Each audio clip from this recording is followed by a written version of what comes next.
Hello दोस्तों, स्वागत है हमारे YouTube channel Ram ji mathematics में। दोस्तों, जैसा कि आप लोगों के लगातार कमेंट आ रहे हैं, सर कोई कमेंट करता है, सर मुझे इम्पॉर्टेंट क्वेश्चन करा दीजिए। कोई कहता है मुझे 1 आवर्स की मैराथन ले आइए।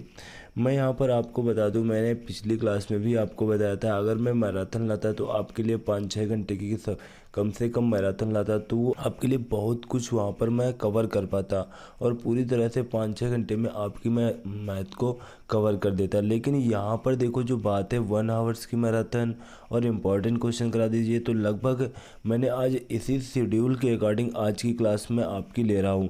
क्योंकि यहाँ पर देखो, 1 घंटे में लगभग जितने क्वेश्चन हो पाएंगे वो मैं आज आपकी क्लास में यहाँ पर आज की क्लास में मैं कराने वाला हूँ। और इसके बाद लगभग मेरी 2-3 क्लास और आएंगी, जिससे कि मिल करके एक मैं लगभग 5-6 क्लास इस टाइप की लूँगा। एक एक घंटे की 5-6 क्लास लेने के बाद उसमें लगभग एक क्लास मेरी एडवांस की रहेगी। एडवांस में जो कुछ भी सीआरपीएफ एएसआई हेड कांस्टेबल के लिए सफिशिएंट है, क्योंकि देखो एडवांस में बहुत बड़ा सिलेबस है, आप कवर नहीं कर सकते हो। जिनका पेपर देखो, बहुत बच्चों का तो पेपर चल ही रहा है, और जो मैं 1 घंटे की वो एडवांस लेकर के आऊँगा, वाकई वो एडवांस आपके लिए एक नई जान साबित होगी। मैं पूरी कोशिश करूँगा जो मैं आपको 1 घंटे की एडवांस की क्लास दूँ, वहाँ से 3 से 4 क्वेश्चन पूर्णतया फंसे, और एडवांस में 3 से 4 क्वेश्चन आपके आएंगे ही आएंगे, तो वो एडवांस की क्लास से पूरी तरह से कवर हो जाए। और यहाँ पर मेरी लगभग 4 से 5 क्लास होने वाली हैं, जो कि 1 आवर्स के मैराथन के नाम से। तो यहाँ पर 4 से 5 क्लास में 4 से 5 क्लास में केवल अर्थमेटिक को फोकस करूँगा, और एक क्लास में मैं केवल एडवांस को फोकस करूँगा। यहाँ पर भी एडवांस के क्वेश्चन आपको देखने को मिलेंगे, तो वो सिर्फ और सिर्फ केवल मेंसुरेशन के। और उसके बाद लेकिन जो वहाँ पर मैं एक एडवांस की क्लास लूँगा, उसमें जो कुछ भी लेटेस्ट के एग्ज़ाम में देखो, एडवांस का पैटर्न यहाँ पर आपके एग्ज़ाम में बहुत बड़ा नहीं है। ऐसे आप पढ़ोगे तो पैटर्न बहुत बड़ा है, एक एक चीज़ एडवांस में कवर करोगे। लेकिन मुझे पता है कि एग्जामिनर एडवांस में ऐसे पेपर में कहाँ से क्वेश्चन उठाते हैं और कौन से एक सीमित क्वेश्चन ही उठाते हैं, वही क्वेश्चन पूछे जाते हैं बार बार। तो मैं वो क्लास भी आपके लिए बहुत ही जल्द लेकर के आऊँगा। तो लगभग 5-6 क्लास में 1 आवर्स की मैराथन के नाम से सभी क्लासेज मेरी आएंगी, और मैं पूरी तरह से यहाँ पर अर्थमेटिक और एडवांस को पूरी तरह से कवर करूँगा। तो यहाँ पर देखो, टाइम लॉस ना करते हुए सीधा आज के यहाँ पर क्वेश्चन पे आते हैं, क्योंकि 1 आवर्स में अब देखो कितने क्वेश्चन हो पाते हैं, मैं उतने ही यहाँ पर कराने वाला हूँ। जैसे कि यहाँ पर देखो, आज की क्लास का सबसे पहला क्वेश्चन दिया हुआ है। यहाँ पर सबसे बड़ी भिन्न आपसे पूछी जा रही है। सबसे बड़ी भिन्न की मैंने एक क्लास अपलोड कर रखी है। अगर आप लोगों को किसी भी प्रकार की कोई प्रॉब्लम है तो आप लोग वो क्लास जाकर के देख लेना। यहाँ पर देखो, क्लास कराने का मेरा एक उद्देश्य है, इसमें सभी कंबाइंड क्वेश्चन है, नंबर सिस्टम से उठा करके लास्ट के अर्थमेटिक तक जो भी क्वेश्चन आते हैं सभी कंबाइंड क्वेश्चन ले रखे हैं। क्योंकि देखो, यहाँ पर जब आप क्लास को करोगे, और जब क्लास को करने के बाद आपका किसी भी क्वेश्चन में, जैसे सीआई का क्वेश्चन आया, एसआई का क्वेश्चन आया, प्रॉफिट एंड लॉस का कोई क्वेश्चन आया, उसमें आपको डाउट हुआ, तो आप जा करके उस टॉपिक को थोड़ा सा देख लोगे कि यहाँ पर यार मुझे थोड़ा सा डाउट है, तो इस टॉपिक को थोड़ा सा मुझे देखना चाहिए। तो जिससे कि आप इस तरह से अगर मेरी क्लास लोगे, और जहाँ पर आपको थोड़ा सा डाउट लगेगा उस टॉपिक का भी थोड़ा सा रिवीजन कर लोगे, तो आपकी मैथ में 4 चांद लगने वाले हैं। इस तरीके से ही मेरी क्लास लेना, क्योंकि यहाँ पर सभी कंबाइंड क्वेश्चन मिलने वाले हैं, पूरी अर्थमेटिक का आपका रिवीजन होने वाला है। तो यहाँ पर देखो, आज के क्वेश्चन पर आते हैं, और आज का हमारा जो फर्स्ट क्वेश्चन यहाँ पर फ्रैक्शन मतलब भिन्न का क्वेश्चन दिया हुआ है। अब भिन्न के क्वेश्चन की मैं क्लास भी ले चुका हूँ, जाकर के देख लेना अगर काफ़ी कुछ आपको डाउट है। नहीं तो यहाँ पर देखो, मैं क्वेश्चन को करा रहा हूँ। जैसे कि यहाँ पर देखो, जब भी इस टाइप का क्वेश्चन है, यहाँ पर देखो दिया हुआ है 15/19, 23/29, 17/25, 37/49 में बड़ी भिन्न ज्ञात कीजिए। जब भी देखो इस टाइप का क्वेश्चन आता है, तो आपको सिर्फ और सिर्फ एक काम करना होता है, एक लाइन यहाँ पर बढ़ा लेना। क्या करना, जो अंश में वैल्यू लिखी हुई है उसे एज इट इज लिखी रहने देना, और जो नीचे हमारी वैल्यू लिखी हुई है, इनके बीच का डिफरेंस कितने का है, 4। हर के स्थान पर हर वाली वैल्यू ना लिख करके बीच का डिफरेंस लिख देना। कामा, अंश वाली value as it is note कर लेना। इनके बीच का डिफरेंस 6 का है, हर के स्थान पर वही डिफरेंस लिख देना। 17 बीच का डिफरेंस कितने का है, तो यहाँ पर कितना हो जाएगा, 8 का डिफरेंस हो जाएगा, तो यहाँ पर 8 आ जाएगा। और 37 नीचे हमारा डिफरेंस कितने का है, 12 का है। तो कितना हो गया हमारा, देखो 12 हो गया। अब इसमें देखो हम क्या करेंगे, चाहो तो आप एक काम कर सकते हो, दो तरीके से इस क्वेश्चन को लगा सकते हो। कितने तरीके से, दो तरीके से। फर्स्ट तरीका यहाँ पर क्या है, आप इसको भाग दे सकते हो। भाग कैसे, लगभग दशमलव के एक स्थान तक देना और बाकी पहले तो ऐसे ही भाग देना, दशमलव में ना जाना। फिर अगर आपको दिक्कत हो रही है तो यहाँ पर दशमलव के एक स्थान तक जाना। आप कहोगे सर मुझे दशमलव में भाग देना अच्छा नहीं लगता है, तो अच्छा नहीं लगता है तो आप क्या करना, एलसीएम ले लेना। एलसीएम कितना, हर का एलसीएम लोगे, हर में क्या है 4, 6, 8, 12। इनका जब आप एलसीएम लोगे तो यहाँ पर हमारा एलसीएम कितना हो जाएगा, 24 हो जाएगा। अब यहाँ पर 24 से प्रत्येक भिन्न में मल्टीप्लाई करा देंगे। प्रत्येक भिन्न में जब यहाँ पर मल्टीप्लाई कराओगे, जब 15/4 में इंटू यहाँ पर 24 लिखोगे तो देखो 4 से यहाँ पर भाग हो जाएगा, कितने बार जाएगा, 6 बार। 15 छक्के कितना होता है, 90 होता है। यहाँ पर 6 चक्को 24, 4 बार गया, 4 का यहाँ पर 23 में गुणा कराएंगे तो कितना 92 हो जाएगा। यहाँ पर देखो 8 तिरिक 24, 17 तिरिक 51 हो जाएगा। और यहाँ पर 12 23 36, 12 दूना 24, 37 दूना कितना हो जाएगा, 74 हो जाएगा। सबसे बड़े भिन्न पूछी गई, सबसे बड़ी भिन्न कौन दिखाई दे रही है, 92। 92 का स्थान कहाँ पर है, ये देखो सेकंड नंबर पर है। तो सेकंड नंबर की भिन्न कौन सी है, ये है हमारी। तो सेकंड नंबर की भिन्न हमारी दी हुई है 23/29। 23/29 विल बी राइट आंसर हो जाएगा। यहाँ देखो मैं आपको बहुत सभी तरीके नहीं बताने वाला हूँ। अगर आपको भिन्न के सभी कॉन्सेप्ट देखने हैं तो मैंने ऑलरेडी एक भिन्न की क्लास अपलोड कर रखी है, मेरे चैनल पर विजिट करना, वीडियो की लिस्ट में जाना, कोई मैंने प्लेलिस्ट नहीं बनाई है, वीडियो की लिस्ट में जाना, ऊपर ही थंबनेल लगा हुआ है फ्रैक्शन के क्वेश्चनों का, यानी कि भिन्न के क्वेश्चनों का ऊपर ही थंबनेल लगा हुआ है, जा करके देख लेना। भिन्न के मैंने एक नहीं 3-3, 4-4 तरीके बताए हैं, बिल्कुल वहाँ से आपके भिन्न का कॉन्सेप्ट पूरी तरह से पानी पानी हो जाएगा, क्योंकि मैंने वहाँ पर बहुत ही लाजवाब तरीके से आपको भिन्न पढ़ाया है।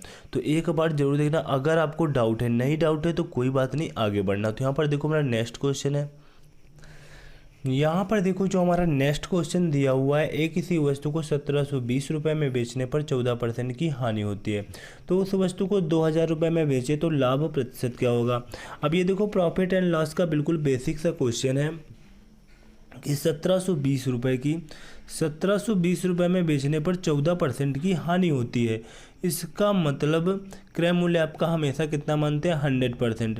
तो यहाँ पर आप 1720 की बेच रहे हो तो 14% की हानि होती है, तो इसका मतलब ये वैल्यू किसकी है, 86 की वैल्यू है।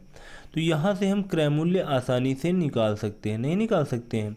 इसको देखो काट देंगे, 6 दूनी 12, 8 दूनी 16, 1 17, 2 बार यहाँ पर जाएगा और 20 यहाँ पर आ जाएगा। तो यहाँ पर कितना आ जाएगा, देखो 2000 आ जाएगा। 2000 रुपीस हमारा क्या आ चुका है, सीपी आ चुका है, कॉस्ट प्राइस। कॉस्ट प्राइस हमारा आ चुका है। तो कहा जा रहा है यहाँ पर, तो उसको 2000 रुपये में बेचे तो लाभ प्रतिशत।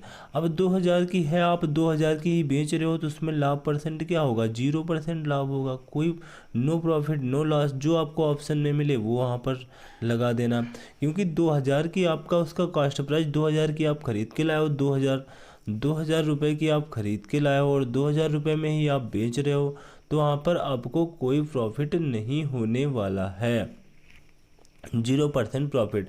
देखो फिर नेक्स्ट क्वेश्चन है, यहाँ पर देखो हमारा नेक्स्ट क्वेश्चन दिया हुआ है, 3600 रुपये की राशि में पहले 10% की वृद्धि हुई, फिर 10% की कमी हुई, तो अब वह राशि है। तो यहाँ पर देखो इस क्वेश्चन को बहुत से तरीके से लगा सकते हो, लेकिन एक ही तरीका मैं यहाँ पर बताऊँगा। जैसे कि कोई राशि हमारी 3600 रुपये है, उसमें 10% की वृद्धि होती है, मतलब 10% का फ्रैक्शन मान कितना होता है, 1/10, 1/10, 10 थी, 10 से कितनी हो रही है, 11। फिर आगे क्या हो रहा है, 10% की कमी हो रही है, इसका मतलब 10 थी, 10 से कितनी हो रही है, 9 हो रही है। बस इसे ही सॉल्व कर लेंगे, 2 जीरो से 2 जीरो, 2 जीरो से 2 जीरो। यहाँ पर देखो 36 इंटू 99, 99। अब देखो यहाँ पर क्या हो जाएगा, 99 से यहाँ पर मल्टीप्लाई करा लो भैया 36 से, ठीक है। तो यहाँ पर कितना हो जाएगा, 99 से मल्टीप्लाई कराओगे, 9 छाके 54, 9 तेईक 27, 27 5 कितना होता है, 32 होता है। और यहाँ पर भी आ जाएगा 4 2 3, तो यहाँ पर आ जाएगा 4, यहाँ पर 6, यहाँ पर 5, यहाँ पर 3, 35 कितना आ जाएगा, 35 64, 35 64 विल बी राइट आंसर हो जाएगा। 35 64 विल बी राइट आंसर हो जाएगा। उसके बाद देखो हमारा नेक्स्ट क्वेश्चन है। यहाँ पर देखो जो हमारा नेक्स्ट क्वेश्चन दिया हुआ है 26 13 26 का चतुर्थानुपात ज्ञात कीजिए। बहुत ही इम्पॉर्टेंट क्वेश्चन है। अभी पिछला जो आपका एसएससी जीडी का एग्जाम हुआ, लगातार शिफ्टों में आपसे पूछा गया चतुर्थानुपात, तृतीयानुपात, मध्यानुपात, लगातार यहाँ पर ये क्वेश्चन पूछे गए हैं। तो बहुत ही इम्पोर्टेंट क्वेश्चन है ये। जैसे कि देखो चतुर्थानुपात आपसे पूछा गया है। चतुर्थानुपात का मतलब यहाँ पर ये होता है, यहाँ पर देखो पूरी तरह से एक बार मैं आपका यहाँ पर सारे कॉन्सेप्ट क्लियर कर दे रहा हूँ। आपसे अगर चतुर्थानुपात पूछा जाए, तृतीयानुपात पूछा जाए या मध्यानुपात पूछा जाए, देखो जब भी आपसे तृतीय, सबसे पहले देखो बात करते हैं मध्यानुपात की। दो वैल्यू आपको देंगे, जैसे कि ए कामा बी दे दिया, और आपसे क्या पूछा जाएगा, मध्यानुपात। मध्यानुपात में आप क्या करोगे, इन दोनों वैल्यू के रूट के अंदर करके मल्टीप्लाई करा दोगे, यही आपका मध्यानुपात हो जाएगा। तो ये आपका पूरा हो गया मध्यानुपात का कॉन्सेप्ट। फिर उसके बाद देखो हम यहाँ पर देख लेते हैं तृतीय अनुपात का कॉन्सेप्ट। तृतीय अनुपात में आपसे क्या कहेंगे, तृतीय अनुपात में ए कामा बी दो ही वैल्यू देंगे। देखो मैं थोड़ा सा यहाँ पर आपको तीसरी वैल्यू भी दे रहा हूँ सी, और आपसे मैं यहाँ पर कहूँगा तृतीय अनुपात। समझाने के लिए ये सब बता रहा हूँ। देखो यहाँ पर तृतीय अनुपात बहुत ही अच्छा कॉन्सेप्ट है ये, एक बार देख लोगे कभी नहीं भूलोगे। अब यहाँ पर देखो तृतीयानुपात, जब भी एग्जाम में क्वेश्चन आएगा तो आपको दो वैल्यू ही देंगे और तृतीयानुपात निकालने को कहेंगे। आप कहोगे सर आपने तीसरी वैल्यू सी क्यों लिख दिया। देखो तृतीयानुपात का मतलब होता है कि हमें ये तीसरी वैल्यू का मान निकालना है, तीसरी वैल्यू का मान निकालना है। तो एग्ज़ाम में आपको दो ही वैल्यू देंगे, लेकिन यहाँ पर मैंने तीसरी वैल्यू क्यों लिखी है, क्योंकि मैं आपको ये बताने वाला हूँ। सी बराबर आप लोग याद कर लेना, तृतीय अनुपात में तीसरी वैल्यू का मान बी स्क्वायर अपॉन ए, बी स्क्वायर अपॉन ए, ये हो जाएगा आपका तृतीयानुपात। बिल्कुल देखो यहाँ पर तीसरी वैल्यू आपको वहाँ पर दो ही वैल्यू देंगे, आप कंफ्यूज मत होना। तीसरी वैल्यू मैंने इसलिए लिखा है कि आप ये फार्मूला बना करके रट सको। c बराबर बी स्क्वायर अपॉन ए, यहाँ पर आप तृतीय अनुपात में इतना लिख दोगे बी स्क्वायर अपॉन ए और मान रख दोगे, आपका आंसर आ जाएगा। तो मैं यहाँ पर c बराबर बी स्क्वायर अपॉन ए याद करवाता हूँ, मतलब ये तृतीय अनुपात है, तृतीय अनुपात का मान। उसके बाद यहाँ पर एक बार चतुर्थानुपात जो हमारा क्वेश्चन दिया हुआ है ये भी देख लेते हैं। चतुर्थानुपात में तीन वैल्यू देंगे, मैं यहाँ पर देखो आपको चार वैल्यू दे रहा हूँ। इस चार वैल्यू का मैं क्या, चौथी वैल्यू का मैं क्या करूँगा, मान निकालूंगा। d बराबर क्या होगा, बी सी अपॉन ए, डी बराबर क्या होगा, बी सी अपॉन ए, ये है आपका चतुर्थानुपात। आप ये बात पर कंफ्यूज मत होना कि सर आपने यहाँ पर डी क्यों लिखा है। वहाँ पर भी देखो मैंने बताया था तीन वैल्यू मैं ले रहा हूँ, एग्जाम में दो ही वैल्यू आपको देखने को मिलेंगी। यहाँ पर याद करने में बहुत अच्छा लगता है, तृतीय अनुपात सी बराबर बी स्क्वायर अपॉन ए, क्योंकि तीसरी वैल्यू सी होती है, इस तरीके से भी आप याद कर सकते हो। चौथी वैल्यू हमारी डी होती है, जिनको रीजनिंग के अल्फ़ाबेट पता है। डी बराबर बी सी अपॉन ए, डी बराबर क्या हो जाएगा, बी सी अपॉन ए, इस तरीके से याद कर लोगे। अब यहाँ पर जैसे तुमको पता है डी बराबर बी सी अपॉन ए, चतुर्थानुपात निकालना है, चतुर्थानुपात का फार्मूला डी बराबर बी सी अपॉन ए होता है।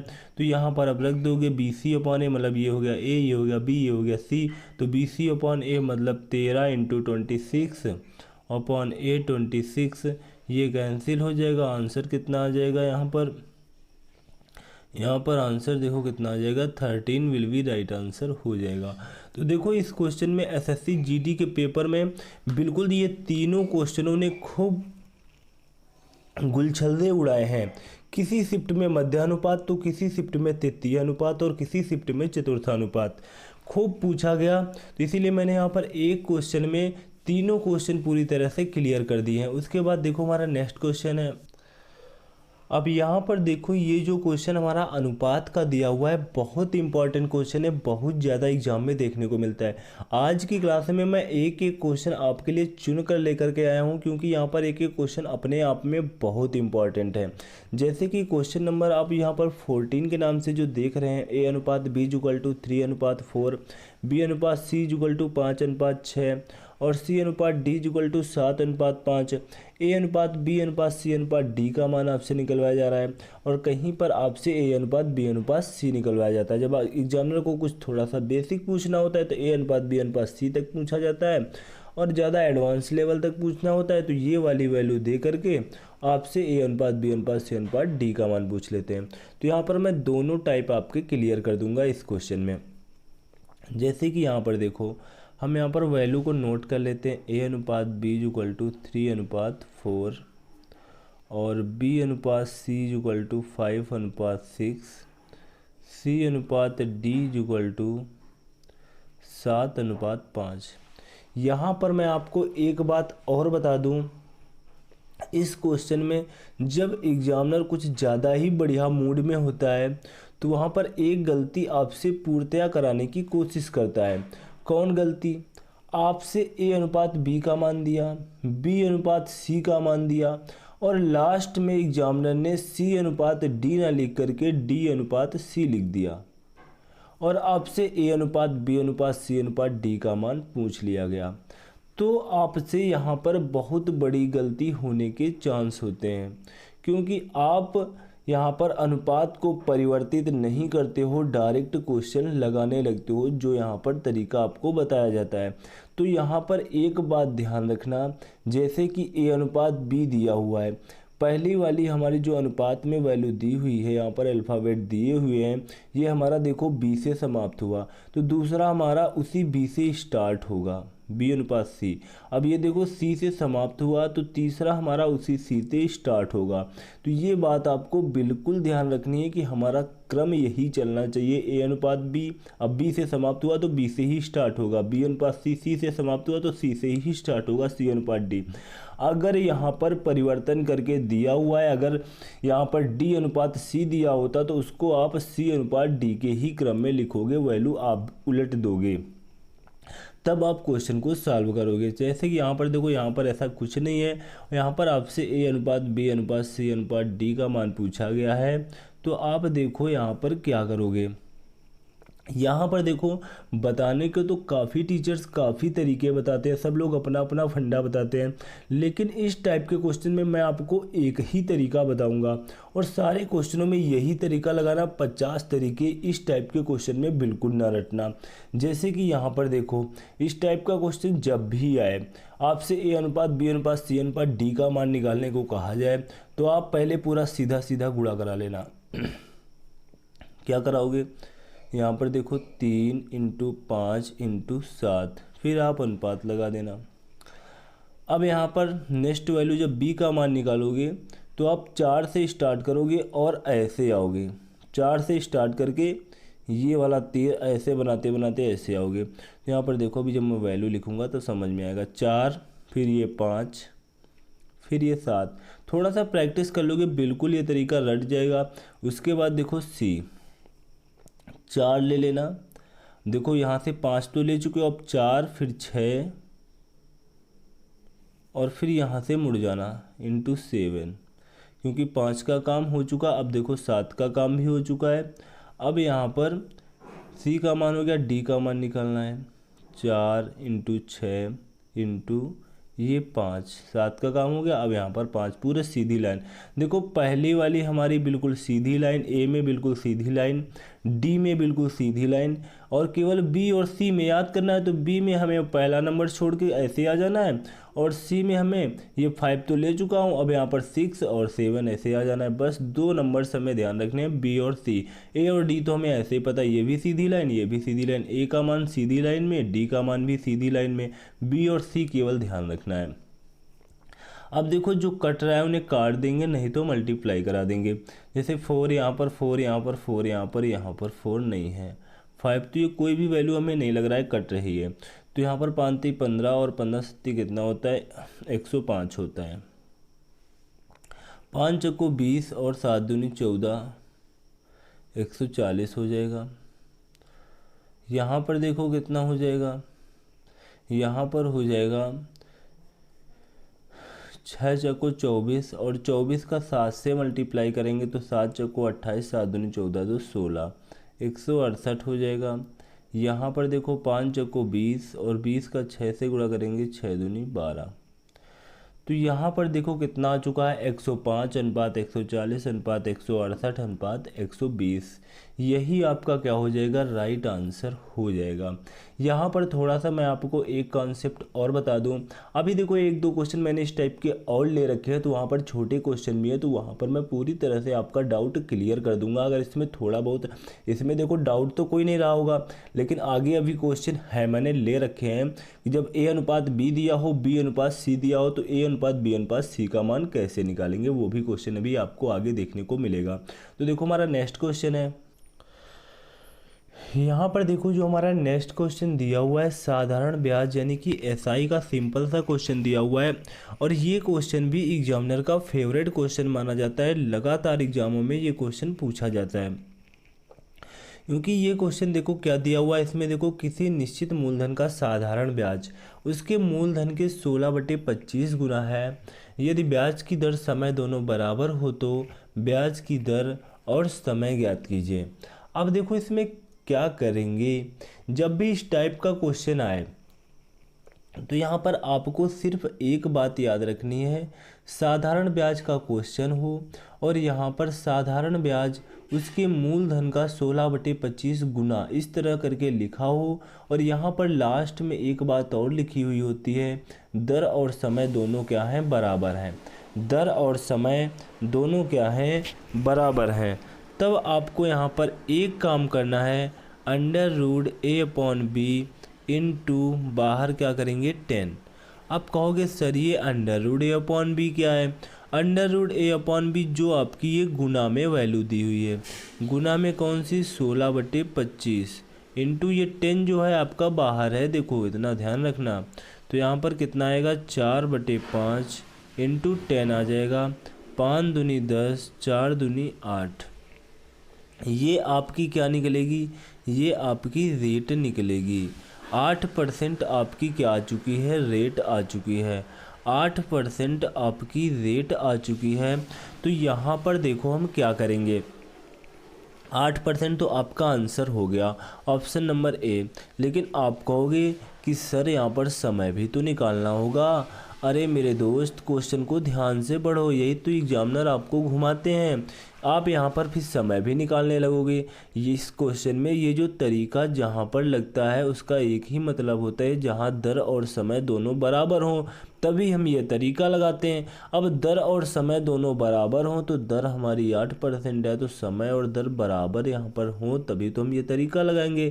जब दर और समय बराबर है तो दर हमारी 8%, तो टाइम हमारा भी कितना हो जाएगा, 8 ईयर हमारा क्या हो जाएगा, टाइम हो जाएगा। 8 ईयर क्या हो जाएगा, हमारा टाइम हो जाएगा। उसके बाद देखो हमारा नेक्स्ट क्वेश्चन दिया हुआ है, यहाँ पर देखो जो हमारा नेक्स्ट क्वेश्चन इसके बाद दिया हुआ है, टाइम स्पीड एंड डिस्टेंस का बहुत ही प्यारा सा क्वेश्चन दिया हुआ है। कुछ भी नहीं है क्वेश्चन में। एक व्यक्ति 40 किलोमीटर प्रति घंटा की चाल से ए से बी तक जाता है और बी से ए तक 30 किलोमीटर प्रति घंटा की चाल से वापस आता है। पूरी यात्रा में 14 घंटे लगते हैं, तो किलोमीटर में ए और बी के बीच की दूरी ज्ञात कीजिए। कुछ भी नहीं है। तो यहाँ पर पूरी यात्रा में 14 घंटे लगते हैं, तो यहाँ पर समय ही हम निकाल लेते हैं। समय बराबर क्या होता है, दूरी बटे चाल। समय बराबर क्या होता है, दूरी बटे चाल। तो दूरी हमें पता नहीं है, दूरी मैं x मान लेता हूँ, चाल मैं क्या मान लेता हूँ 14 किलोमीटर, यानी कि चाल हमारी 40 किलोमीटर प्रति घंटा। अब देखो टोटल टाइम हमें दिया हुआ है, यहाँ पर पहले x किलोमीटर की दूरी इन्होंने 40 की स्पीड से तय की है, उसके बाद वही दूरी वापस आए हैं, फिर इन्होंने x किलोमीटर की दूरी 30 की स्पीड से तय की, 30 की स्पीड से तय की। तो यहाँ पर टोटल टाइम इनको कितना लगा, 14 आवर्स का, 14 घंटे का। अब यहाँ से आसानी के साथ आप मान निकाल सकते हो, चाहो तो आप एलसीएम ले लो। एलसीएम आपका कितना हो जाएगा, 120 हो जाएगा। यहाँ 3 बार जाएगा और यहाँ पर 4 बार जाएगा, तो यहाँ पर देखो कितना आ जाएगा, यहाँ पर 14 और यहाँ पर x होगा, देखो x और x, तो यहाँ पर 14 और यहाँ पर 4 3 7x, यहाँ पर कितना हो जाएगा 120, तो यहाँ पर काट देंगे 7 दूनी 14, तो यहाँ पर हमारा देखो कितना आ जाएगा, x इजुगल टू कितना हो जाएगा 240, x इजुगल टू कितना हो जाएगा 240। ए और बी के बीच की दूरी पूछी गई है, तो किलोमीटर में ए और बी के बीच की दूरी, तो यहाँ पर देखो ए और बी के बीच की जो दूरी है वो 240 किलोमीटर। यहाँ पर ध्यान रखना, बहुत से बच्चों से ये भी गलती हो जाती है, वो 240 का तुरंत डबल कर देंगे, 480 कर देंगे। लेकिन यहाँ पर देखो क्वेश्चन में पूछा क्या गया है, तो किलोमीटर में ए और बी के बीच की दूरी ज्ञात कीजिए।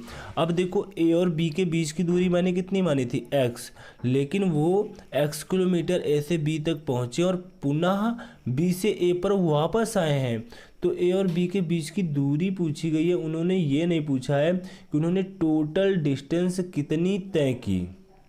अगर ये पूछा जाता तो उस व्यक्ति ने टोटल कितनी दूरी तय की, तब वहाँ पर आपका आंसर हो जाता 24 दूना 48 480। लेकिन यहाँ पर आपसे केवल ए और बी के बीच की दूरी पूछी गई है, ए और बी के बीच की टोटल यहाँ पर डिस्टेंस पूछी गई है, तो वो कितनी हो जाएगी 240 हो जाएगी। तो यहाँ पर 240 kilometre, option number B will be right answer हो जाएगा। उसके बाद देखो हमारा नेक्स्ट क्वेश्चन है, यहाँ पर देखो जो हमारा नेक्स्ट क्वेश्चन दिया हुआ है माध्यिका का क्वेश्चन दिया हुआ है। माध्यिका का थोड़ा सा बड़ा क्वेश्चन है और यहाँ पर माध्यिका के क्वेश्चन के पूरे डाउट यहाँ पर क्लियर हो जाएंगे इस बड़े क्वेश्चन में, क्योंकि माध्यिका का आपसे कोई छोटा क्वेश्चन भी पूछा जाएगा तो इस क्वेश्चन में सारे डाउट क्लियर होने वाले हैं। यहाँ पर जैसे कि देखो यहाँ पर दिया हुआ है, यदि 60 68 70 72 74 76 78 80 के आंकड़ों में से एक प्रेक्षण 70 को हटा दिया जाता है तो माध्यिका में कितनी वृद्धि होगी। सबसे पहले तो आप जितने यहाँ पर प्रेक्षण, जितने हमारे आंकड़े दिए हुए हैं, इन सब की हम माध्यिका निकाल लेंगे। टोटल कितने आंकड़े दिए हुए हैं, 1 2 3 4 5 6 7 8 टोटल हमारे आंकड़े दिए हुए हैं। माध्यिका का फार्मूला हमें क्या बताया जाता है। सबसे पहले तो देखो आपको माध्यिका का फार्मूला पता होना चाहिए। माध्यिका बराबर क्या होता है, अगर वैल्यू हमारे जो आंकड़े दिए हुए हैं उनकी संख्या सम हो, उनकी संख्या क्या हो, सम हो, तो क्या करेंगे 1 2 3 4 5 6 7 8। तो यहाँ पर जो हमारे आंकड़े दिए हुए हैं वो n इजुकल टू कितने दिए हुए हैं, उनकी संख्या कितनी है 8। तो ये क्या है, हमारी इवन नंबर है। जब हमारा इवन नंबर है तो हमारा फार्मूला क्या लगेगा, n/2वें पद का मान प्लस n/2 प्लस 1वें पद का मान, उसके बाद अपॉन 2। अब यहाँ पर देखो हम निकाल लेते हैं, n बराबर हमारा कितना दिया हुआ है 8, तो यहाँ पर 8 रखेंगे तो 4वें पद का मान आएगा। देखो थोड़ा सा लिख देते हैं, 4वें पद का मान, यहाँ पर n/2 तो यहाँ पर 4 और प्लस 1 5वें पद का मान, और अपॉन में क्या करेंगे 2। 4वां पद हमारा कौन है, 1 2। अब देखो सबसे पहला काम होता है माध्यिका में कि जो भी हमारे आंकड़े दिए हुए हैं, जो भी हमारे नंबर्स दिए हुए हैं, जो भी हमारे प्रेक्षण दिए हुए हैं, इनको आरोही क्रम में लिखा जाता है। लेकिन यहाँ पर हम लोग गुड लक हैं कि क्वेश्चन में क्या दिया हुआ है कि आंकड़े पहले से ही आरोही क्रम में लिखे हुए हैं, 60 68 70 72 74 76 78 80, नहीं तो हमें सबसे पहले आरोही क्रम में लिखना पड़ता। तो हम देखो यहाँ पर क्या करेंगे, 4वां पद कौन है, 1 2 3 4 72, और 5वां पद हमारा कौन सा है, 1 2 3 4 5 74, अपॉन कितना दिया हुआ है 2। इनको जोड़ेंगे 4 2 6 हो जाएगा, 7 7 14 हो जाएगा, अपॉन 2 करेंगे तो यहाँ पर 7 3। ये देखो हमारा क्या आ चुका है माध्यिका। आ चुकी है इवन नंबर्स पर। और यहाँ पर आगे आपसे क्या कहा जा रहा है, प्रेक्षण 70 को हटा दिया जाता है। जब आप प्रेक्षण 70 को हटा दोगे, यहाँ पर इनको काट दोगे, हटा दोगे, तो यहाँ पर एक प्रेक्षण आपका कम हो जाएगा। टोटल नंबर्स अभी तक हमारे कितने थे, n इजुकल टू मैंने 8 लिया था, अब n इजुकल टू मुझे कितना लेना पड़ेगा, 7। तो ये हमारा कैसा ऑड नंबर है, एक विषम संख्या है। और विषम संख्या के लिए माध्यिका का फार्मूला क्या होता है ये भी आप लोग देख लो। इसीलिए मैंने पहले ही बताया था, इस क्वेश्चन में माध्यिका के सारे डाउट आपके क्लियर हो जाएंगे। विषम संख्या पर ऑड नंबर पर माध्यिका का फार्मूला होता है n+1/2 वें पद का मान। ये हमारा फार्मूला होता है। तो यहाँ पर n हमारा क्या होगा, अब n देखो कितना हो चुका, एक प्रेक्षण मैंने हटा दिया है 70 को, कितने नंबर्स बचे हैं, 7। तो 7+1/2 वें पद का मान, तो कितना आ जाएगा हमारा 8/2, मतलब 4वें पद का मान, चौथे पद का मान। अब देखो यहाँ पर एक गलती ना करना, क्योंकि 70 जो प्रेक्षण है उसे हटा दिया गया, अब उसे हम नहीं गिनेंगे। 1 2 3 4, कितना आया चौथा पद, 74 वहाँ देखो आया था मान हमारा 73, और यहाँ पर मान आया है हमारा 74। क्वेश्चन में क्या पूछा जा रहा है, तो माध्यिका में कितनी वृद्धि हुई। पहले 73 था, अब 74 है, तो कितने की वृद्धि हुई, क्या ये भी मुझे बताना पड़ेगा। 1 की वृद्धि हुई, 1 की वृद्धि हुई, मतलब option number B will be right answer हो जाएगा। Option number B will be right answer हो जाएगा। उसके बाद देखो हमारा नेक्स्ट क्वेश्चन है, यहाँ पर देखो जो नेक्स्ट क्वेश्चन हमारा दिया हुआ है, टाइम एंड वर्क का क्वेश्चन दिया हुआ है। अब देखो टाइम एंड वर्क के इस टाइप के क्वेश्चन जब भी आपसे पूछे जाए, इनका मैं आपको एक ही फंडा बताऊंगा, बिल्कुल इस फंडे को रट लेना। कभी भी इस टाइप का क्वेश्चन पूछा जाएगा आपसे गलत नहीं होगा। बेशक 2 4 5 सेकेंड का टाइम एक्स्ट्रा लग जाएगा, लेकिन कभी क्वेश्चन के गलत होने के चांस नहीं रहेंगे। जैसे कि यहाँ पर देखो आपसे कहा गया है 12 पुरुष हैं, 12 पुरुष, तो 12 मैं यहाँ पर मेल लिख लेता हूँ, और यहाँ पर या कहा गया है तो बराबर का चिन्ह लगा लेंगे। 20 महिलाएं मतलब वोमेन किसी कार्य को 54 दिनों में करते हैं। इनका कहने का सीधा सा मतलब ये होता है, जब भी इस टाइप से क्वेश्चन लिखा जाए, 12 पुरुष किसी कार्य को 54 दिनों में कर सकते हैं, और 20 महिलाएं उसी कार्य को 54 दिनों में कर सकती हैं। तो यहाँ पर चाहो तो हम आसानी के साथ 54 भी लिख सकते हैं कि 12 पुरुष 54 दिनों में, और 20 हमारी जो वोमेन है वो भी 54 दिनों में। या का मतलब यही होता है यहाँ पर। अब यहाँ पर देखो मैंने 54 क्यों लिखा, अभी आपको ये बात भी आगे समझ में आएगी, ये पॉइंट भी आपका आगे काम करेगा। अभी तो देखो मैं यहाँ पर 54 और 54 को कैंसिल कर सकता हूँ आसानी के साथ, और यहाँ पर मेल अपॉन वोमेन का यहाँ पर अनुपात निकाल सकता हूँ। तो यहाँ पर देखो 4 से काट देंगे, 20/12 आएगा, 4 पंचे 20, 4 3 12। ये हमारी मेल और वोमेन की हमारी क्या आ चुकी है, कैपेसिटी आ चुकी है, कि इनकी क्षमता का रेशियो आ चुका है। तो यहाँ पर हमसे पूछा क्या जा रहा है, अब आगे जरा क्वेश्चन में वो देख लेते हैं। तो 9 पुरुष और 12 महिलाएं मिल करके इस कार्य को कितने दिनों में करेंगे। जो मैंने ये पॉइंट लिखाया है, मैंने कोई फर्जी नहीं लिखाया है। इससे यहाँ पर आपको क्या पता चल जाएगा, आपको मेल और वोमेन की कैपेसिटी पता चल चुकी है। आप चाहो तो m का मान कितना है, 5 यहाँ पर रख दो, 12 × 5 × 54। इससे क्या पता चल जाएगा, इससे पता चल जाएगा टोटल वर्क कि कुल काम कितना है। गुणा कराओ, 12 पंचे 60, 60 का 54 से जब मल्टीप्लाई कराओगे तो यहाँ पर 0 और 6 चाको 24, 6 पंचे 30, 2 32, 3240 हमारा टोटल वर्क है। आप कहोगे कि सर आपने यहाँ पर मेल में ही ये क्षमता क्यों यहाँ पर ये कैपेसिटी रखी, ये बराबर है तो यहाँ पर वोमेन में भी रख सकते हो। बिल्कुल सही बात है, यहाँ पर अगर वॉमेन के स्थान पर आप 3 रख दोगे तो यहाँ पर 20 इंटू 3, देखो 20 3 कितना हो जाएगा 60, 60 इंटू 54। आप चाहे तो टोटल वर्क इधर से निकाल लो और चाहो तो आपका मन हो तो टोटल वर्क यहाँ से निकाल लो, जहाँ से आपकी इच्छा कहे, क्योंकि दोनों तरफ से टोटल वर्क बराबर आएगा क्योंकि बराबर का चिन्ह भी लगा हुआ है। तो यहाँ पर टोटल वर्क हमारा आ चुका है 32 40।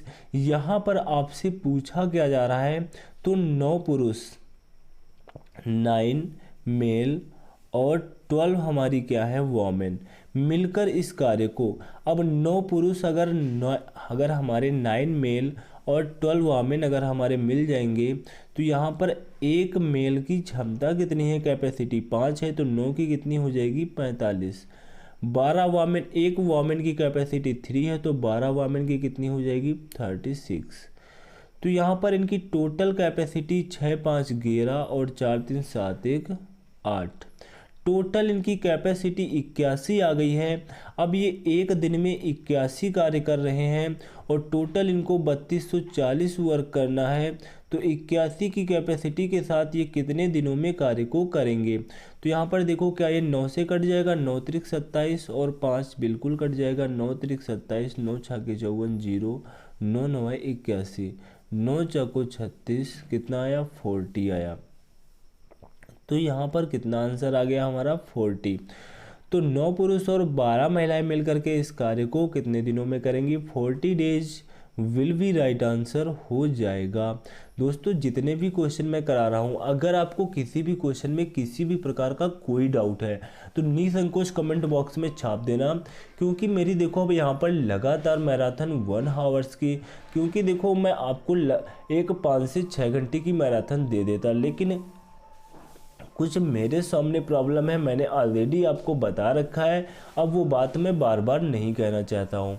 तो 40 days will be right answer हो जाएगा। उसके बाद देखो हमारा नेक्स्ट क्वेश्चन है, यहाँ पर देखो जो क्वेश्चन नंबर 9 दिया हुआ है, 40 से 50 के बीच में कितनी अभाज्य संख्याएं हैं ये आपसे पूछा जा रहा है। तो इस क्वेश्चन में मैं आपको 2-3 बातें और एक्स्ट्रा बताऊंगा, जिससे कि अभाज्य संख्या का किसी भी प्रकार का कोई क्वेश्चन है वो आपसे बच करके ना जाए। अब कौन सी इसमें मैं 2-3 बातें एक्स्ट्रा बताऊंगा जो आपके एग्जाम में पूछी जाती हैं, वही बातें यहाँ पर मैं बताऊंगा। जैसे कि यहाँ पर पूछा गया 40 से 50, ये तो बिल्कुल बेसिक क्वेश्चन है। यहाँ पर अगर ये पूछा जाता 40 से 50 के बीच में जितनी भी अभाज्य संख्याएँ हैं उनका एवरेज ज्ञात कीजिए, तो थोड़ा सा हमारा क्वेश्चन फिर भी अच्छे लेवल का हो जाता। अब इसमें तो कुछ भी नहीं है, 40 से 50 के बीच में पूछे गए। पहले तो देखो मैं एक काम कर दूं, आपको मैं थोड़ा सा अभाज्य संख्याओं के बारे में बता दूं।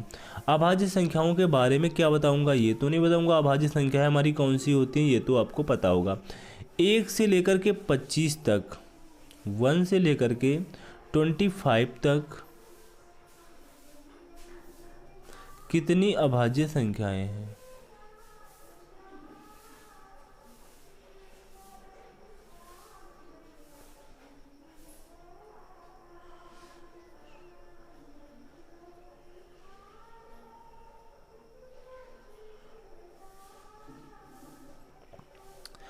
तो आप बिल्कुल रट्टा मार लेना, ये जितने भी पॉइंट मैं आपको बता रहा हूँ बहुत ही स्टार पॉइंट मैं आपको यहाँ पर सभी बता रहा हूँ। 1 से 25 तक की अगर आपके एग्ज़ाम में आ गया, आपको नहीं पता है तो आप गिनने में 2 से 3 मिनट का अपना टाइम लॉस कर दोगे। तो यहाँ पर देखो क्या हो जाएगा, 1 से 25 तक 9 अभाज्य संख्याएँ होती हैं। उसके बाद मैं यहाँ पर बताऊँगा आपसे 25 से 50 तक, 25 से 50 तक कितनी अभाज्य संख्याएं होती हैं, तो वो हमारी 6 होती हैं। उसके बाद मैं आपको बताऊंगा 50 से 100 तक कितनी अभाज्य संख्याएं होती हैं, 10 होती हैं। तो अगर आपसे टोटल यहाँ पर पूछा जाए 1 से लेकर के 100 तक कितनी अभाज्य संख्याएं होती हैं, तो 9 6 15 10 25।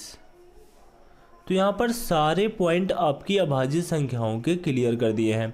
जैसे कि देखो मैंने आपका अभी मध्यानुपात, चतुर्थानुपात, तृतीयानुपात एक क्वेश्चन में पूरी तरह से सॉल्व किया, वैसे ही आपका ये अभाज्य संख्या का खेल भी पूरी तरह से समाप्त हुआ। कि अभाज्य संख्या में अगर यहाँ से क्वेश्चन आता है, अगर 1 से 100 तक की पूछा जाएगा तो आप बिल्कुल वन लाइन में बिल्कुल आप ऑप्शन को देखते देखते क्लिक करोगे कि 25 होते हैं। उसके बाद अगर यहाँ पर आपसे पूछा जाएगा 50 से लेकर के 100 तक की तो 10 होती हैं, और 25 से लेकर के 50 तक की 6 होती हैं, 1 से लेकर के 25 तक की 9 होती हैं। तो यहाँ पर बिल्कुल देखो 1 से 25 तक की बिल्कुल रट्टा मार लेना, 1 से 25 तक की 9 और 25 से 50 तक की 6 और 50 से 100 तक की कितनी 10। तो यहाँ पर और 1 से 100 तक की सभी को ऐड कर लेंगे कितनी 25। तो ये हो गया हमारी अभाज्य संख्या है। लेकिन आपसे देखो यहाँ पर क्वेश्चन में क्या पूछा जा रहा है, क्वेश्चन में 40 से 50 तक की पूछा जा रहा है। ऐसा क्वेश्चन बहुत ही कम आता है, क्योंकि क्वेश्चन जो आता है यहीं से देखने को मिलता है। जितने भी मैंने यहाँ पर ये सभी पॉइंट लिखाए हैं स्टार पॉइंट हैं, रट्टा मार लेना इन्हें। 40 से 50 तक की आपसे पूछा गया है, तो 40 से 50 तक की आप स्वाभाविक आपको ऐसे ही गिनना पड़ेगा। आप यहाँ पर एक एक लाइन में आपको नहीं लिखा सकता हूँ, 1 के 10 के बीच में, 10 से 20 के बीच में, 20 से 30 के बीच में, इतना रटोगे तो आपके लिए बहुत प्रॉब्लम क्रिएट होगी। इसको फिर आप लोग ओरल निकाल लेना। 40 के बाद हमारी कौन सी, यहाँ पर 40 से 50 के बीच में जो हमारी 41 आती है वो भी एक अभाज्य संख्या है। उसके बाद 43 भी हमारी एक अभाज्य संख्या है। उसके बाद यहाँ पर देखो 47 भी हमारी क्या है, एक अभाज्य संख्या है। तो यहाँ पर टोटली यही हमारे 3 ऐसे नंबर्स हैं जो हमारे क्या हैं, अभाज्य संख्याएं हैं। अभाज्य संख्याएं का मतलब ये हमारे 3 ऐसे नंबर्स हैं जो प्राइम नंबर हैं, अभाज्य संख्या है। तो कितनी संख्याएं हैं, तो टोटल हमारी कितनी, आंसर क्या हो जाएगा 3। 40 से 50 के बीच में 3 अभाज्य संख्याएं हैं। 40 से 50 के बीच में 3 अभाज्य संख्याएं, यही हमारा राइट आंसर हो जाएगा। उसके बाद देखो हमारा नेक्स्ट क्वेश्चन है। यहाँ पर देखो जो हमारा नेक्स्ट क्वेश्चन दिया हुआ है, देखो इतने समय एग्जाम पैटर्न में एग्जामिनर इस टाइप के क्वेश्चन बहुत पूछ रहा है। ये कौन से क्वेश्चन है, जैसे टाइम स्पीड एंड डिस्टेंस का क्वेश्चन हो गया। इसमें एग्जामिनर क्या करते हैं, कोई वैल्यू मीटर में दे करके, कोई वैल्यू घंटे में दे करके, तो कोई वैल्यू मिनट में दे करके। बिल्कुल बेसिक छोटा सा क्वेश्चन होता है, लेकिन एग्जामिनर ये जानना चाहता है कि आपको कितना ज़्यादा कन्वर्ट करना आता है, कि मीटर को किलोमीटर में, मिनट को सेकंड में, और चाल को 5/18 से भाग दिया जाता है, 18/5। अगर इसमें आपको किसी भी प्रकार का कोई डाउट है तो आप ऐसे क्वेश्चन में भी फंस जाओगे। जैसे कि यहाँ पर देखो दिया हुआ है, एक व्यक्ति 1600 मीटर लंबे मार्ग को 4 मिनट में पार करता है, तो उसकी चाल ज्ञात करनी है। बिल्कुल बेसिक सा क्वेश्चन है, यहाँ पर थोड़ा सा हमें देखना है। चाल किस में ज्ञात करनी है, किलोमीटर प्रति घंटा में। चाल बराबर क्या होता है, चाल बराबर दूरी बटे समय। दूरी हमारी कितनी है, देखो दूरी है हमारी 1600, और यहाँ पर समय कितना दिया हुआ है 4। पहले तो देखो टोटल हम इसे किस में बना लेते हैं, अब 4 मिनट को हम सेकंड में परिवर्तित कर लेते हैं, 60 से गुणा करा देंगे। अब इस क्वेश्चन में यही आपको दिमाग लगाना है। आप क्या करोगे अभी देखो मैं बताऊंगा, इसको पहले थोड़ा सा सॉल्व कर लेते हैं। 0 से 0 कैंसिल हुआ, 4 चक्को 16, यहाँ पर कितना आया 40/6 को क्या लिख सकता है, क्या लिख सकते हैं 20/3। 20/3 लिख सकते हो। ये मान आपका आ गया है मीटर प्रति सेकंड में। आपको ज्ञात करना है किलोमीटर प्रति घंटा में, तो आप क्या करोगे 18/5 से मल्टीप्लाई कराओगे। 3 छंग 18, 5 चक्को 20, 6 चक्को कितना हो जाएगा 24। 24 option number A will be right answer हो जाएगा। अब देखो यहाँ पर आपसे क्या गलती होती है, इस क्वेश्चन में घूमते रहोगे। यहाँ पर क्या करोगे, 1600 मीटर की डिस्टेंस दी हुई है, उसको आप क्या करोगे, यार आंसर तो हमें किलोमीटर प्रति घंटे में लाना है। पहले 1000 से भाग दोगे, फिर यहाँ पर 4 मिनट दिया हुआ है, इसको हम किससे 60 से भाग देंगे, घंटे आ जाएगा आंसर उससे भी।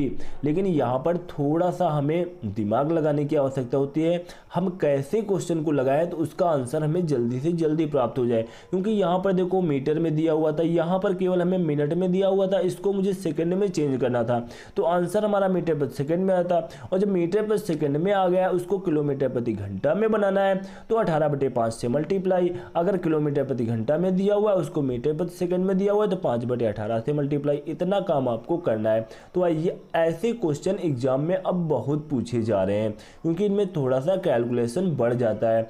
और मैं लगातार इतने समय मैथ के जितने भी यहाँ पर एग्जाम हो रहे हैं उनमें मैथ के सिलेबस को, मैथ के पैटर्न को जो मैं देख रहा हूँ कि मैथ का पैटर्न किस तरह से रह रहा है।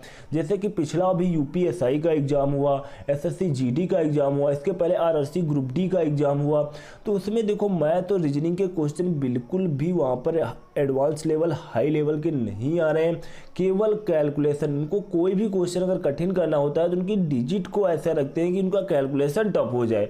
और बाकी ऐसे क्वेश्चन बिल्कुल भी नहीं आ रहे हैं कि आप क्वेश्चन पढ़ो तो आपके समझ में ही ना आए कि इस क्वेश्चन में करना क्या है। बिल्कुल क्वेश्चन को देखते देखते आपको समझ में आएगा कि मैंने ऐसा क्वेश्चन पढ़ा है, बिल्कुल ये कॉन्सेप्ट भी लगेगा, बस वहाँ पर कैलकुलेशन थोड़ी सी टफ है। तो मैं आपसे बार बार यही कहना चाहूँगा, जिन भी बच्चों का एग्जाम लगा हुआ है सीआरपीएफ एएसआई हेड कांस्टेबल का, वो डेली अपने 3 से 4 5 मार्क दबा के दीजिए। मार्क ही आपको वहाँ पर आगे आपकी रेस को बढ़ाएंगे, मार्क आपकी तैयारी में एक नई जान ला देंगे। तो आप मार्क अवश्य दीजिए।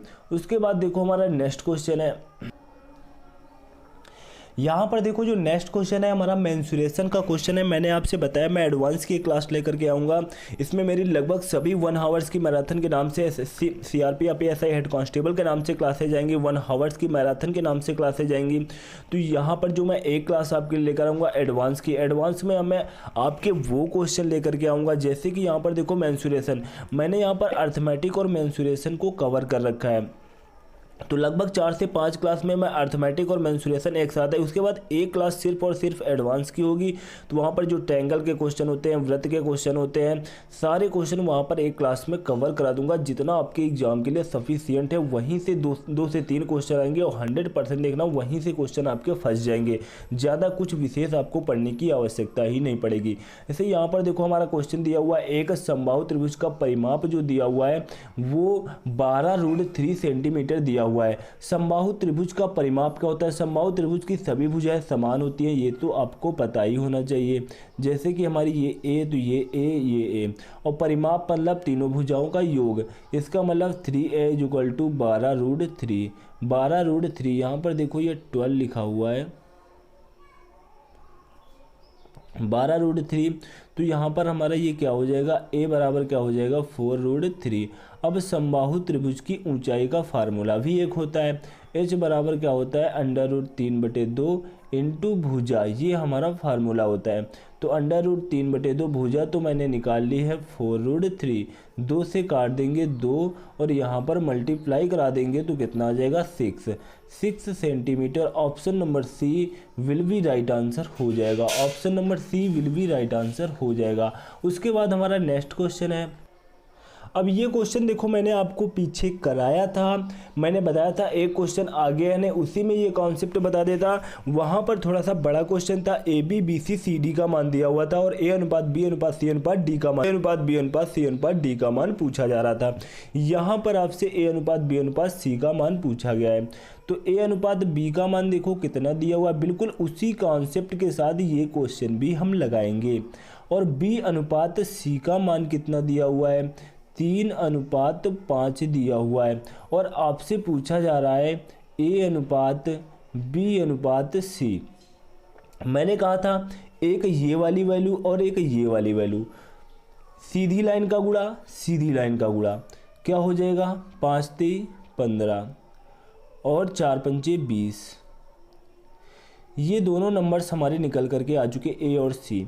अब आपको बीच वाला नंबर्स निकालना है, B का मान निकालना है, तो इनको तिरछा गुणा कर दो, 4×3 = 12। यही कॉन्सेप्ट बिल्कुल वहाँ पर भी मैंने आपको बताया था।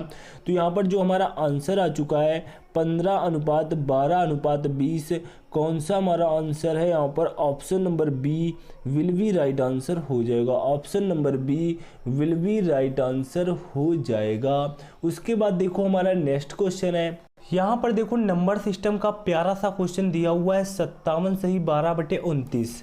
अब जब इस टाइप का क्वेश्चन आता है, अगर आपने इसको पहले कभी नहीं सॉल्व किया है, पहले क्या आपने सॉल्व तो किया होगा, लेकिन तरीका कौन सा है सॉल्व करने का आपका, कि इन दोनों नंबर्स का मल्टीप्लाई प्लस ये नंबर ऐड करो तब भिन्न में लिखो, इन दो नंबर्स का मल्टीप्लाई ये नंबर ऐड करो तब भिन्न में लिखो, इन दो नंबर्स का मल्टीप्लाई इनको इस ऊपर वाले नंबर को ऐड करो फिर भिन्न में लिखो। इस तरीके से आप सही भिन्न में बनाते थे। लेकिन अगर इस क्वेश्चन में आप ये करने लगे तो 3 से 4 मिनट का टाइम खाओगे और अपने 4 से 5 क्वेश्चन भी छोड़ करके आओगे। क्योंकि यहाँ पर देखो क्या दिया हुआ है, जब भी इस टाइप का क्वेश्चन आए आपको एक काम करना है, क्योंकि आप इसको ऐसे भी लिख सकते हो, ये भी तरीका होता है, इनके बीच में हम प्लस चिन्ह लगा करके ऐसे लिख सकते हैं। जब ऐसे लिख सकते हैं तो प्रत्येक वैल्यू को भी मैं ऐसे लिख सकता हूँ 7/29, यहाँ पर 21 + 6/29। अब क्या करेंगे देखो 57 और 43 और 21 इनको तो हम आसानी के साथ ऐड कर सकते हैं। तो इन तीनों वैल्यू को मैंने एक साथ लिख लिया। जो भिन्न वाली वैल्यू है इनको देखो मैं एक साथ लिख दे रहा हूँ 6/29। अब इनको हम जोड़ लेंगे तो हमारा कितना 7 3 10 10 से कितना हो जाएगा 11, 6 6 4 10 10 2 कितना हो जाएगा 12, 121 तो हमारा ये हो गया। इनका एलसीएम लेंगे तो ये हमारा 29 ही आएगा और ऊपर वाली value as it is add हो जाएगी। 12 7 कितना होगा 19, 19 6 कितना होगा 25। तो अब यहाँ पर अभी मैंने इनके बीच में प्लस चिन्ह लगाया है, तो अब मैं ये प्लस चिन्ह हटा भी तो सकता हूँ। 121 सही 25/29 क्या मैं नहीं लिख सकता हूँ? यही हमारा क्या हो जाएगा राइट आंसर हो जाएगा। यही हमारा क्या हो जाएगा राइट आंसर हो जाएगा। यहाँ पर देखो थोड़ा सा दिखाई नहीं दे रहा होगा, तो यहाँ पर 121 सही 25/29 विल बी राइट आंसर हो जाएगा। तो इस टाइप का जब भी क्वेश्चन है वो तरीका मत लगाने बैठ जाना, नहीं तो घूमते रहोगे। उसके बाद देखो हमारा नेक्स्ट क्वेश्चन है। यहाँ पर जैसे देखो हमारा जो नेक्स्ट क्वेश्चन दिया हुआ है नंबर सिस्टम का प्यारा सा क्वेश्चन दिया हुआ है। इस क्वेश्चन में आपको पेन भी उठाने की आवश्यकता नहीं है। पेन भी उठाने की आवश्यकता नहीं है सर, बिल्कुल नहीं है। जैसे कि यहाँ पर देखो √25 का यहाँ पर हम क्या करेंगे वर्गमूल करेंगे, कितना आएगा 5, 5 हमारा इसमें ऐड होगा कितना हो जाएगा 16, 16 का वर्गमूल करेंगे 4, 4 हमारा इसमें ऐड होगा 25, 25 का वर्गमूल करेंगे 5, 5 हमारा इसमें ऐड होगा 36, 36 का वर्गमूल करेंगे 6, 6 हमारा 58 में ऐड होगा तो 64, 64 का वर्गमूल करेंगे तो 8। Option number B will be right answer हो जाएगा। ऑप्शन नंबर क्या हो जाएगा option number B will be right answer हो जाएगा। उसके बाद देखो हमारा नेक्स्ट क्वेश्चन है। अब यहाँ पर देखो जो हमारा नेक्स्ट क्वेश्चन है टाइम स्पीड एंड डिस्टेंस का ही क्वेश्चन है। टाइम स्पीड एंड डिस्टेंस के मैं लगभग 2 क्वेश्चन इस क्लास में करा चुका हूँ, लेकिन टाइम स्पीड एंड डिस्टेंस के जो मैंने दोनों क्वेश्चन कराए दोनों का टाइप बिल्कुल चेंज था। तो जो तीसरा क्वेश्चन है इस क्वेश्चन का भी टाइप उनसे चेंज है, क्योंकि टाइम स्पीड एंड डिस्टेंस में देखो काफ़ी सारे टाइप होते हैं, लेकिन यहाँ पर मैं लगभग 3 से 4 टाइप आपको लगभग देखो जब मेरी 4 से 5 क्लासेज आएंगी उन सभी क्लासेज में जैसे इसमें 3 से 4 टाइप हो गए, अगली क्लास आएंगी उनमें भी 3 से 4 टाइप होंगे, तो लगभग सारे टाइप भी आपके क्लियर हो जाएंगे और पूरी मैथ का आपका रिवीजन भी हो जाएगा। तो यहाँ पर देखो जो हमारा दिया हुआ है 2 ट्रेनों की चालों के बीच में जो हमारा रेशियो दिया हुआ है, एक हमारी ट्रेन T1 मान लेते हैं, दूसरी ट्रेन हमारी क्या T2 मान लेते हैं। इनकी चालों का अनुपात दिया हुआ है, तो स्पीड का रेशियो उनको हम T1 T2 ना मान करके सीधा सा मैं मान लेता हूँ स्पीड का रेशियो S1:S2। जो स्पीड का रेशियो है वो 2:5 का रेशियो दिया हुआ है। 2 हमारी ट्रेन है उनकी स्पीड का रेशियो ये दिया हुआ है। पहली ट्रेन 5 घंटे में 350 किलोमीटर दौड़ती है। अब पहली ट्रेन मतलब जो हमारी T1 ट्रेन है, मतलब S1 की बात हम कर रहे हैं, यहाँ पर भूल जाइए नहीं ज़्यादा कंफ्यूज हो जाओगे आप लोग। मतलब पहली ट्रेन की चाल S1 है, दूसरी ट्रेन की चाल क्या है S2 है। तो पहली ट्रेन की जो हमारी स्पीड हमारे अकॉर्डिंग तो 2 दी हुई है, लेकिन जो रेशियो में दी हुई होती है मैं बार बार आपसे कहता हूँ उसे हम क्लियर नहीं मान सकते हैं। वो क्लियर हो भी सकती है लेकिन उसे हम क्लियर कभी नहीं मानते हैं। अगर 2:5 दिया हुआ है तो उनको हम 2 के या 5 के ही मानेंगे। तो S1 स्पीड जो हमारी यहाँ पर देखो क्लियर हम यहाँ से निकाल सकते हैं।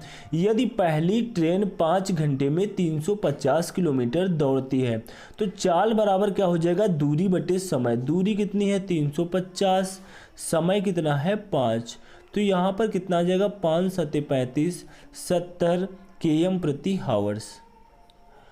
अब देखो स्पीड तो यहाँ पर भी दी हुई है 2, लेकिन ये क्लियर स्पीड मैं नहीं मान सकता हूँ क्योंकि ये रेशियो में दी हुई है। अब लेकिन S1 की स्पीड तो मैंने क्लियर निकाल ली है 70 km प्रति हावर्स, और वहाँ पर कितनी दी हुई है 2 km प्रति हावर्स। तो जो 2 हमारी है वो किसके बराबर हो जाएगी 70 के, क्योंकि रियल हमारी कितनी है 70, तो 1 बराबर हो जाएगा 35 के, 1 बराबर चाल हो जाएगी 35 के। तो यहाँ पर आसानी के साथ अब मैं 5 का मान भी निकाल सकता हूँ। तो यहाँ पर जो S2 की स्पीड दी हुई है 5, तो यहाँ पर मैं 5 से अगर मल्टीप्लाई करा दूँ तो कितना आएगा 5 25 5 15 2 17, 175 km प्रति हावर्स, 175 km प्रति हावर्स। ये हमारी क्या आ गई, S2 की स्पीड आ गई। यहाँ पर देखो S2 लिख लो बराबर S2। ये हमारी सेकेंड ट्रेन की चाल आ चुकी है। आपसे पूछा क्या जा रहा है, तो दोनों ट्रेनों की चाल के बीच में अंतर। अब यहाँ पर देखो एक गलती मैंने भी कर दी। एक गलती मैंने क्या की, मैंने क्वेश्चन को नहीं पढ़ा। दोनों ट्रेनों की चाल किलोमीटर प्रति घंटा के, दोनों ट्रेनों की चाल किलोमीटर प्रति घंटा में बीच में अंतर ज्ञात करना है, इनकी चालों के बीच का अंतर ज्ञात करना है। एक की वैल्यू मैंने निकाली थी, कितना आया था 35। अब मुझे कतई यहाँ पर 5 की वैल्यू निकालने की कोई आवश्यकता नहीं थी, सेकेंड ट्रेन की चाल निकालने की कोई आवश्यकता थी नहीं, क्योंकि दोनों चालों के बीच में डिफरेंस कितने का है, 3 का है। 1 बराबर 35 के, तो यहाँ पर मुझे डायरेक्ट 3 से मल्टीप्लाई कराना, यहाँ पर डायरेक्ट मुझे 3 से मल्टीप्लाई करा देता तो यहाँ पर कितना आ जाता 105 आ जाता, 105 km प्रति हावर्स। ये हमारा राइट आंसर हो जाता। मैंने यहाँ पर सेकेंड ट्रेन की जो चाल निकाली उसका कोई मतलब नहीं था। अगर आप लोग यहाँ पर देखो चेक भी करना चाहते हो तो आंसर भी अपना चेक कर लो। फर्स्ट ट्रेन की चाल 70 km प्रति हावर्स, सेकेंड ट्रेन की चाल 175 km प्रति हावर्स। दोनों के बीच में डिफरेंस कितने का है, डिफरेंस कितने का है 70 को जब 175 में आप घटाओगे तो यहाँ पर कितना आएगा 105 km प्रति हावर्स, जो मैंने ऑलरेडी नीचे आपको निकाल करके दिखा दिया है यहाँ पर। तो 105 km प्रति hours, option number D will be right answer हो जाएगा। Option number D will be right answer हो जाएगा। उसके बाद देखो आज की क्लास का मेरा लास्ट क्वेश्चन बचा हुआ है, बस एक क्वेश्चन और कराऊंगा, उसके बाद मेरी नेक्स्ट क्लास नेक्स्ट डे आएगी। अब यहाँ पर देखो जो ये हमारा क्वेश्चन दिया हुआ है प्रॉफिट एंड लॉस का, बहुत ही प्यारा क्वेश्चन दिया हुआ है, बहुत ही ज़्यादा पूछा जाने वाला ये क्वेश्चन है।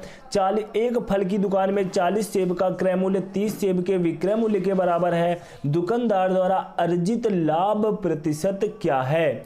तो जब भी इस टाइप का क्वेश्चन है मैं आपको एक लाइन नोट कराऊंगा, वो लाइन अपने दिल और दिमाग में छाप लेना, क्योंकि इससे क्वेश्चन कभी भी आपका रॉन्ग नहीं होगा। क्योंकि ये क्वेश्चन तो देखो आपको रटाया भी जाता है कि जब भी इस टाइप का क्वेश्चन है तो रट्टा मान लो 40 सेब का क्रय मूल्य 30 सेब के विक्रय मूल्य के बराबर हो, तो यहाँ आपको ऐसा करना है, ऐसा करना है। मैं यहाँ पर कोई रट्टा नहीं मारूंगा, एक लाइन लिखाऊंगा और उसके बाद आंसर ऑटोमेटिक निकल करके आ जाएगा।